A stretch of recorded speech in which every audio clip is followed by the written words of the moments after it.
In today's video, I'm going to teach you how to schedule or delay the delivery of emails in Microsoft Outlook. This is a handy feature that can be beneficial for making sure your emails are sent at the perfect time, even if you're not at your computer. First, let's begin by logging into your Microsoft Outlook account. Open your browser and navigate to the Outlook website. Once you're there, you'll see the sign-in prompt that asks for your login details. Enter your email address and password, and then click Next to proceed. If you've entered the correct information, Outlook will take you to your dashboard. Now, take a look at the top left corner of the dashboard where you'll see an option labeled New Email. Go ahead and select that to begin composing your new message. You'll notice the familiar email composition window opens up.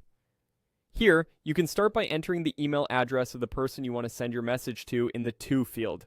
Make sure you've spelled their address correctly to avoid any delivery issues. After that, move down to the subject line. It's a good idea to write a concise yet descriptive subject that gives the recipient a hint of what the email is about. Once you've got your subject squared away, you can move on to the email body. This is where you can type out your message. Take your time to write out your main points clearly, and don't forget to include any necessary details or attachments your recipient might need. Once you've finished writing your email, you're now all set to schedule it. Look over to where you see the Send button, but don't click it just yet. Instead, you'll notice a small drop-down arrow right next to the Send button. Click on this drop-down arrow, and you'll see an option marked Schedule Send.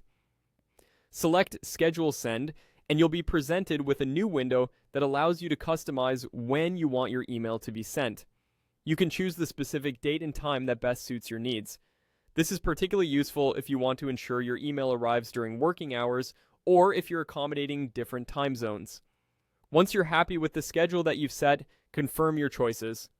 And that's it. Your email is scheduled to be sent automatically at your specified time. It's a simple yet powerful feature that can help you manage your communications more effectively. Thank you for watching, and I hope this tutorial helps you take full advantage of scheduling your emails in Outlook. If you found this video useful, don't forget to like and subscribe for more helpful tips and tutorials.